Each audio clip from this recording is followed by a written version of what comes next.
Oke, baik. Eh, kita lanjut untuk soal yang kedua. Sebuah mobil massa 1 ton bergerak dengan kecepatan 36 km per jam. Berapa momentum benda tersebut? Nah, kalau kita melihat di sini antara nomor 2 dan nomor 1, kita lihat dari satuan massanya. Kedua, ini 1 ton, masih ton. Nah, harus kita konversi dulu ke dalam kilogram. Lalu nih kecepatannya ini 36 km per jam. Ini teman-teman harus konversi dulu ke dalam meter per second. Kenapa kok harus dikonversi? Karena ton dan kilometer per jam ini belum masuk dalam satuan internasional, satuan SI. Jadi satuan SI itu untuk massa itu dalam kilogram, lalu untuk kecepatan itu dalam meter per second, itu ya. Nah, kita konversi untuk massa itu 1 ton sama dengan 1000 kg, lalu kecepatannya 36 km per jam dengan 36.000. Nah, ini kenapa kok 36.000? Dari kilometer jadikan meter, itu kan kalikan 1000, berarti 36.000. Lalu jam ke detik. Nah, 1 jam ke detik berapa? 3600. Nah, berarti 36.000 bagi 3600 sama dengan 10 meter per second. Jadi 36 km per jam itu sama dengan 10 meter per second. Nah, itu cara konversi untuk massa dan kecepatan dalam materi momentum ini. Lalu kita hitung karena diminta mencari momentum. Caranya tadi massa kalikan kecepatan. Massanya tadi 1000 kg, kecepatannya 10. Nah, kalau kita hitung ini hasilnya adalah 10.000 kg meter per second. Ya. Nah, dari kasus nomor 1 dan nomor 2, momentum paling besar dimiliki oleh mobil. Jadi mobil nanti akan sulit dihentikan dibandingkan motor. Orang yang memiliki massa 60 kg masih bisa menghentikan laju motor yang memiliki momentum 40 kg meter per second, tapi dia tidak bisa menghentikan laju mobil yang memiliki momentum 10.000 kg meter per second. Nah, apa yang terjadi jika orang dengan massa 60 kg memaksakan untuk menghentikan? Pastinya orang tersebut akan terpental, ya.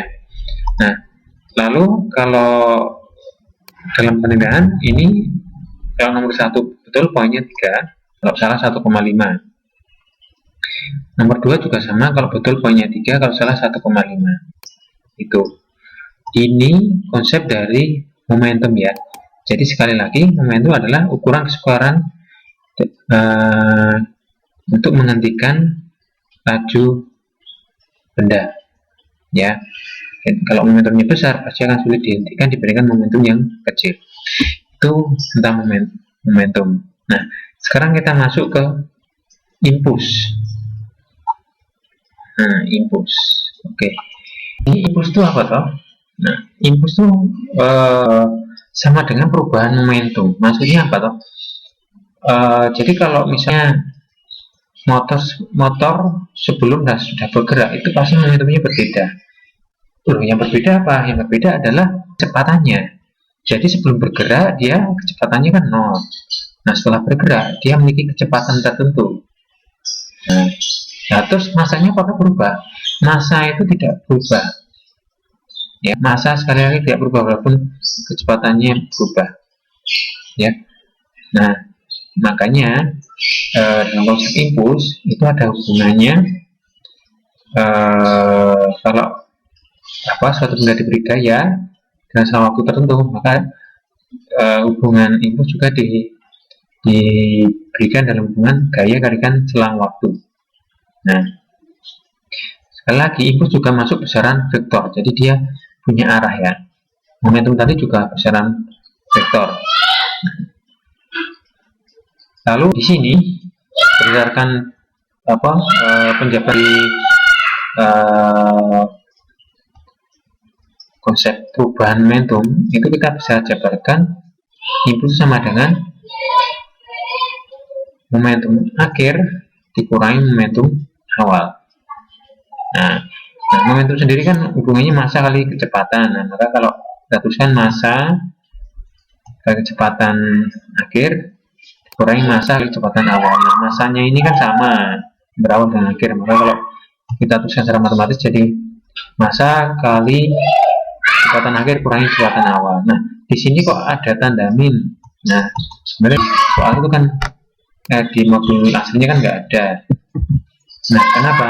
Nah, ini artinya kecepatan akhir kasih tanda min ini untuk kasus misalnya soal nomor 3 ya, soal nomor 3 ini sebuah bola masanya 100 gram dilempar oleh seorang ke kanan dengan kecepatan 10 meter per second, kemudian dipukul oleh orang lain dengan gaya 40 Newton sehingga jika pemukulan menyentuh bola dan kecepatan akhirnya. Nah, kalau teman-teman cari nanti jawabannya adalah impulsnya 4 Newton second ya, 4 Newton second, lalu kecepatan akhir bola 50 meter per second. Artinya min adalah nanti menunjukkan arah. Nah, makanya kita tentukan dulu informasi yang diberikan dari soal tersebut. Kalau tadi kan awalnya dilempar ke kanan terus kemudian dipukul sehingga berbalik arah, berarti kan V akhirnya kan berlawan arah dengan posisi awal. Makanya nanti di sini V2 nya nanti diberi tanda negatif. Nah, itu. Oke, langsung ke soal nomor 3. Massa 100 gram sama dengan 0,1 kg, harus dikonversi dulu. Lalu kecepatan awalnya V1 sama 10 meter per second, arahnya mengarah ke kanan, berarti kita kasih tanda plus. Lalu diberi gaya 40 Newton sehingga berbalik arah, berarti kalau arah ke kanan berarti ke kiri. Nah, kita kasih tanda min. Nah, kasih tanda min artinya arahnya ke kiri karena berlawan arah ulang. Lalu selama waktunya berapa? 0,1 detik. Nah, proses penyelesaian kita gunakan step 1. Nah, step ini yang pertama kita gunakan hubungan input yang ada hubungan dengan gaya kalikan selang waktu. Mengapa kita pakai ini dulu? Tidak pakai yang hubungan ini massa kalikan kecepatan akhir kurang kecepatan awal. Nah, karena di sini gaya sudah diketahui nilainya 40 Newton, lalu selama waktunya dari 0,1.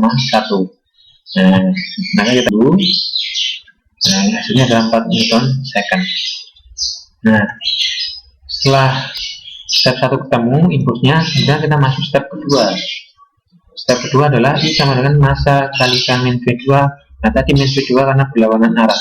Kalau searah berarti nanti di sini plus, ya, tanda minnya hilang.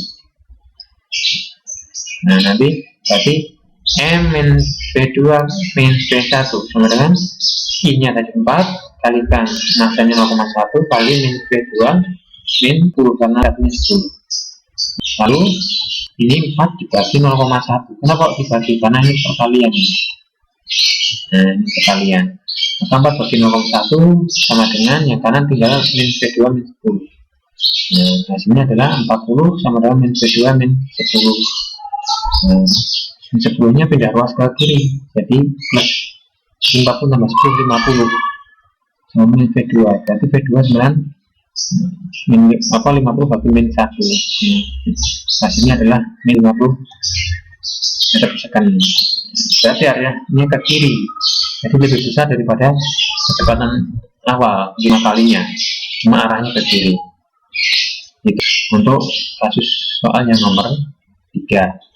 Oke, baik teman-teman, kalau nomor 3 ini betul, poinnya 4, jika salah poinnya 1,5.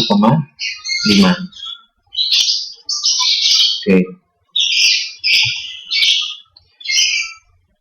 Oke, sekarang